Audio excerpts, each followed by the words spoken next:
एक गांव में क्या होता है, बहुत आलीशान मंदिर बन रहा होता है और मजदूर बाहर काम कर रहे होते हैं।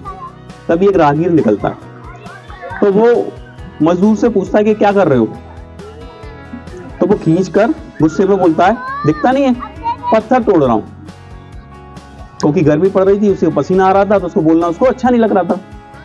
वो दूसरे मजदूर के पास गया कि भाई तुम क्या कर रहे हो। तो तोड़ तो वही पत्थर रहा था, लेकिन वो बोला पेट पाल रहा हूं। वो फिर तीसरे मजदूर के पास गया कि भाई तुम क्या कर रहे हो। बोले भगवान का मंदिर बन रहा है, मैं सेवा कर रहा हूं। काम तीनों जने एक ही कर रहे हैं, लेकिन तीनों के वर्ड अलग अलग हैं। और तुम कहोगे वर्डों से क्या होता है, पावर ऑफ वर्ड का खेल देखो क्या होता है। पहले मजदूर का जो पत्थर होता है ना, उसको वो शिल्पकार होता है, वो चुनता है प्रतिमा बनाने के लिए, भगवान की मूर्ति बनाने के लिए। वो पत्थर टूट जाता है। जब वो पत्थर टूट जाता है तो उससे क्या बनती है, सीढ़ी।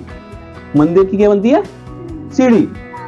दूसरा मजदूर जिसने कहा था कि पेट पाल रहा हूं, उस पत्थर पर कलाकार छेनी चलाता है, तो क्या होता है, कुछ देर तक तो वो सही रहता है, लेकिन वो भी टूट जाता है। तो उससे क्या बनता है, नारियल फोड़ने वाला चबूतरा। तीसरा पत्थर जिसमें उसने कहा था मजदूर ने कि मैं क्या कर रहा हूं, सेवा कर रहा हूं, वो सारी छेनियां बर्दाश्त कर जाता है और वो मूर्ति का रूप ले लेता है। अब मंदिर में उनकी लड़ाई हो जाती है आपस में। जो सीढ़ी वाला पत्थर है वो क्या कहता है नारियल वाले पत्थर से कि तेरी किस्मत अच्छी है, लोग मुझ पर जूता चप्पल रखकर आ रहे हैं और तेरे पे भगवान का नारियल फोड़ा जा रहा है। और नारियल फोड़ने वाला पत्थर क्या कहता है मूर्ति से कि तेरी किस्मत अच्छी है कि तेरी पूजा हो रही है। समझ रहे हो आप। और वो क्या कहता है जो मूर्ति होता है कि देखो शिकायत मत करो, मौका तीनों को मिला था एक साथ। तुम अगर छेनी की चोट सहन कर लेते तो तुम भी आज मूर्त बन जाते। लेकिन सवाल क्या है, बनना तो सब चाहते हैं और छेनियों की सोच कोई नहीं बर्दाश्त करना चाहता।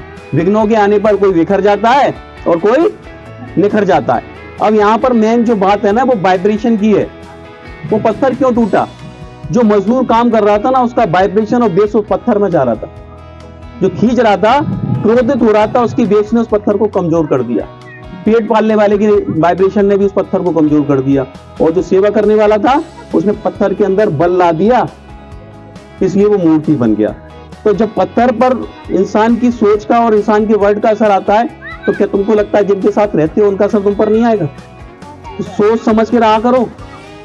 एक नेगेटिव इंसान तुम्हारी पूरी जिंदगी को नेगेटिव बना सकता है और एक पॉजिटिव इंसान तुम्हारी लाइफ को पूरी को पॉजिटिव बना सकता है। लेकिन तुम कभी किसी से बात करते समय सोचते हो जो पॉजिटिव है या नेगेटिव, कभी नहीं सोचते हो।